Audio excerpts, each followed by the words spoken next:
Welcome back, General.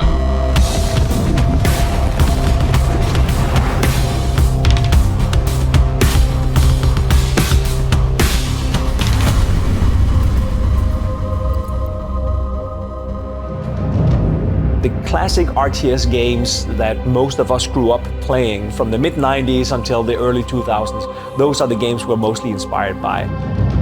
It's definitely kind of that style of RTS games that we want to bring back.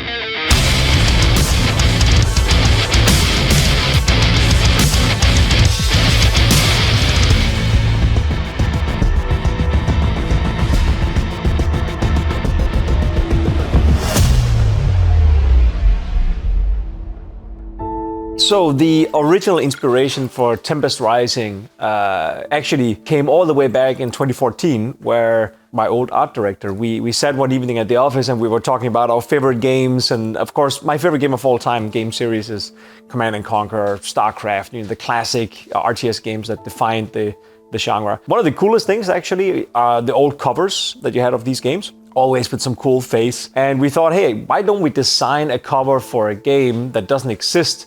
And then we try and do a game design in reverse. When I see this cover, what game do I think I'm going to play?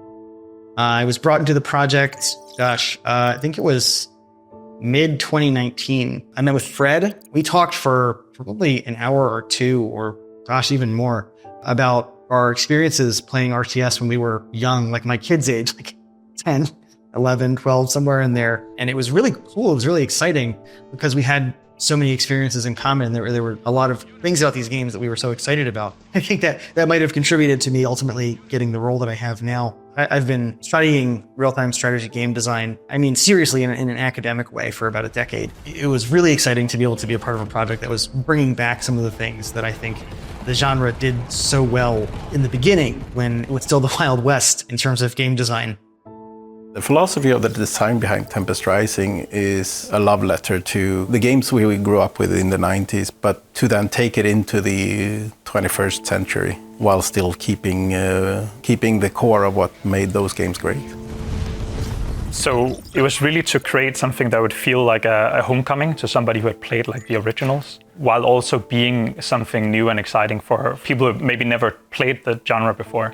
The key design pillars for a game is very much responsiveness, classic RTS game feel, which is one of the more important pillars. Getting that classic Command & Conquer base building experience back into action again, since again it's been dormant for so many years. Like the entire idea was conceived in a time where there wasn't that much in the genre to play. Like I think all of us in the project were just missing the genre, we were just missing those type of games. So it came from a wish for something that we would have loved to play. The nest has been kicked. Let's see what comes crawling out. It's very much a deep challenge because we don't have a lot of reference, especially considering there hasn't been sort of a game like this in many, many years. We have a little bit of reference from some of the later Command & Conquers, but even those now are over 10 years old almost.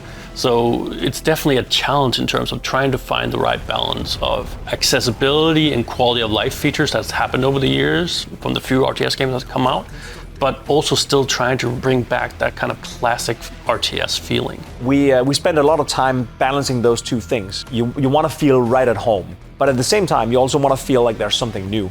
So that was a hard balancing act. Luckily, you can say there's a lot of mechanics in an RTS game that just give you that feeling of, oh, I'm playing, like this is that genre that I used to love.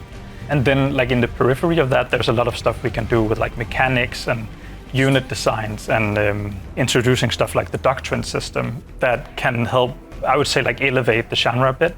Including new elements that hasn't been done before in sort of modern RTS games, bringing some kind of little bit of RPG elements into it. So you can kind of customize and kind of upgrade and level up your army as you kind of progress through the game. It is true power for everyone.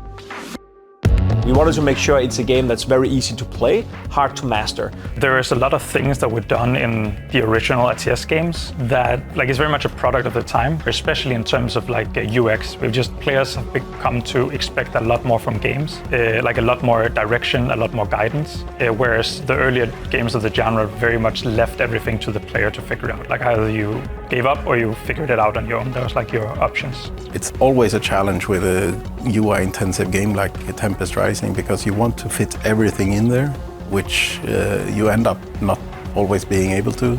But our approach is to try to have everything important in the UI at least represented so the player can experience and learn about the game through the UI. And this is also where something like our hint system was conceived. Something that lets more experienced players just kind of fiddle with it on their own and play like they want to, while also extending a helping hand to newer players who might not be familiar with all of the regular mechanics that you would expect for this type of game. Still in one piece. Nice work. But we're not done here yet. One of the other design pillars was the rule of cool. We designed the game around elements that, first of all, were pretty badass, and function came secondary. For example, the redesign of Warden, it was inspired by Scarab. I'm so proud of that Warden.